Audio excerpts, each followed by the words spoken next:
La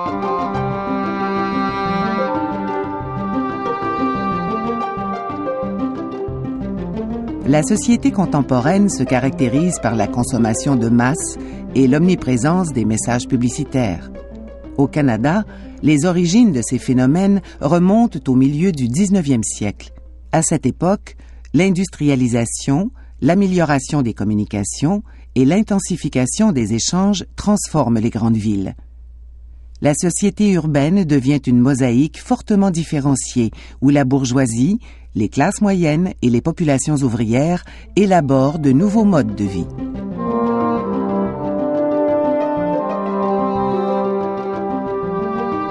La consommation s'épanouit d'abord en milieu bourgeois. La richesse de cette clientèle provoque une révolution commerciale avec l'arrivée des magasins entrepôts, aux façades élégantes et aux grandes vitrines, aux intérieurs spacieux et richement décorés, dotés d'un personnel attentif. Ces établissements sont les précurseurs des grands magasins construits à la fin du 19e siècle.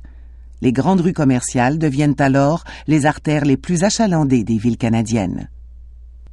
Dans les milieux bourgeois, la passion de consommer reflète l'importance accordée à la respectabilité et à la vie familiale. Il faut décorer et meubler son foyer, doter les rituels de la vie quotidienne d'un certain raffinement, s'habiller avec goût et combler les besoins des enfants. L'intérêt pour le voyage et les destinations exotiques s'affiche également.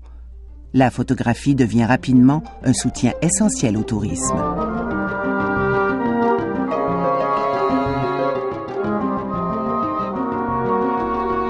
Les modes de consommation de la classe ouvrière sont aussi transformés.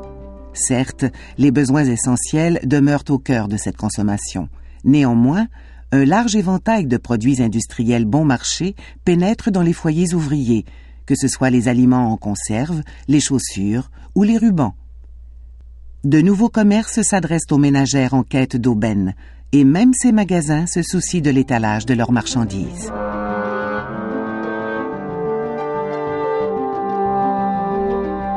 Pour s'attirer la faveur des consommateurs, manufacturiers et commerçants ont recours à une variété de moyens promotionnels. Les commis voyageurs armés d'échantillons, les kiosques dans les expositions industrielles, les publicités dans la presse. Les artistes graveurs séduisent le public par l'humour et la représentation des charmes féminins. Ils savent évoquer le patriotisme et les héros nationaux pour mousser les ventes. Très tôt, ils ciblent la ménagère.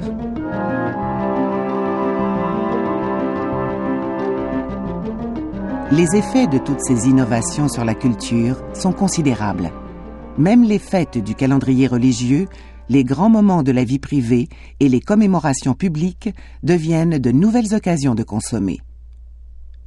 À la fin du 19e siècle, malgré une distribution fort inégale de la richesse sociale, cette nouvelle culture de consommation est largement diffusée et exerce une influence profonde sur l'imaginaire populaire.